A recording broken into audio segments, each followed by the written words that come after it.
Sekarang kita masuk kuliah keruntuhan tekan. Lanjutan dari kuliah kemarin untuk bab 8. Nah, untuk keruntuhan tekan itu adalah di mana E lebih kecil daripada EB, ya.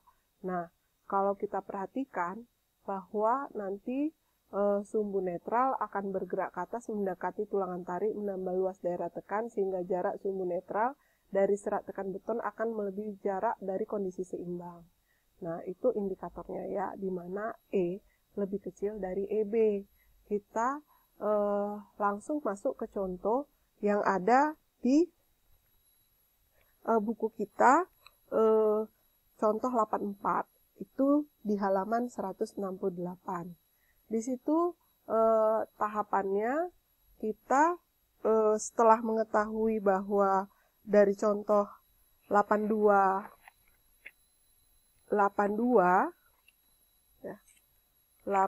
itu bahwa EB-nya itu 375,54. Maka di sini kita misalkan bahwa E yang terjadi itu 250. Dia lebih kecil dari EB. Maka keruntuhan tekan yang terjadi. Prosesnya adalah berikut seperti yang ada di buku. Perhatikan bahwa pada CC itu dimasukkan nilai 0,85, F aksen C juga kita ketahui, B kita ketahui, A-nya belum kita ketahui. Nah, untuk CS yaitu tekan akibat baja, itu AS aksen kita ketahui, FS aksennya dianggap saat luluh, ya. Baru kita masukkan nilai 0,85 kali F aksen C itu kita dapat nilainya 194.290 Newton. Nah, T juga begitu, AS dikali FY, langsung di sini bahwa kita belum tahu apakah kalau T itu lebih kecil atau lebih besar terhadap nilai FY. Lalu kita masukkan nilainya PN ini. Nah, dari sini, yang ini, dapatlah persamaan satu yang ini.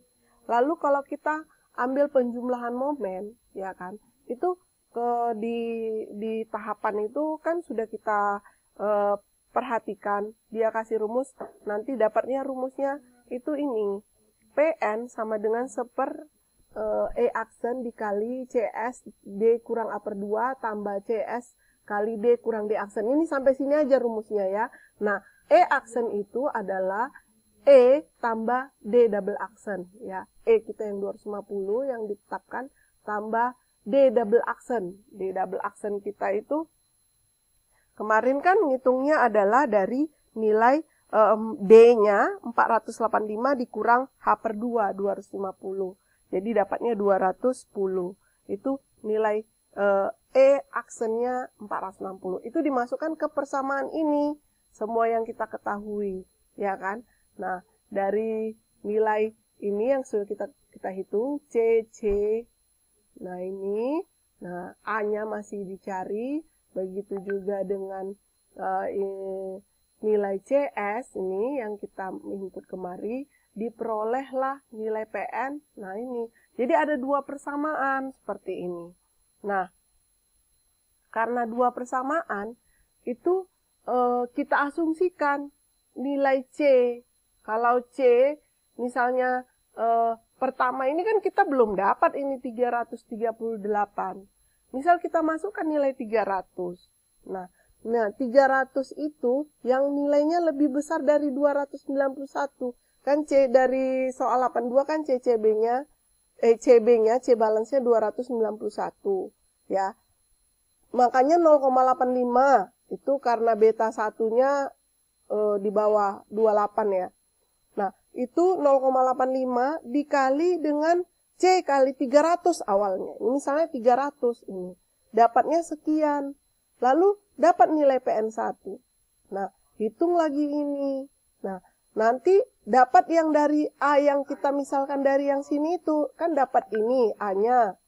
A-nya kita dapat FS-nya ini yang dari sini. Ya kan? Nah, kita masukkan ke PN2. Nah, nilai ini harus selisihnya 0,14%.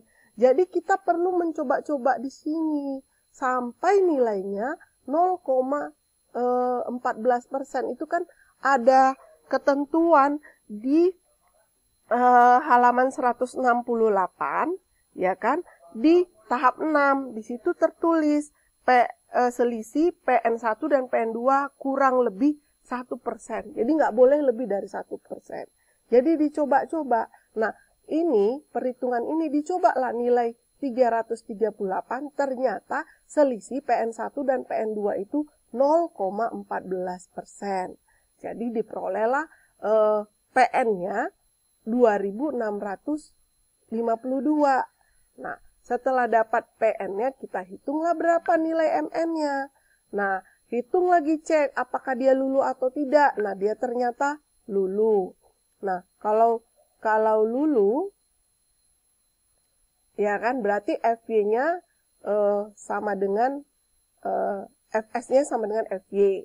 Nah, selain cara di atas, kita juga pakai Whitney. Nah, Whitney ini tidak perlu pakai iterasi seperti tadi. Nah, kita langsung masukkan yang diketahui, seperti contoh ini. Nah, dari contoh yang sama, kita peroleh ternyata dia 2768. 2768 itu nilainya lebih besar dari kalau kita pakai yang cara iterasi itu. Itu penjelasan saya mengenai keruntuhan tekan. Kalau ada yang belum dipahami, silakan bertanya.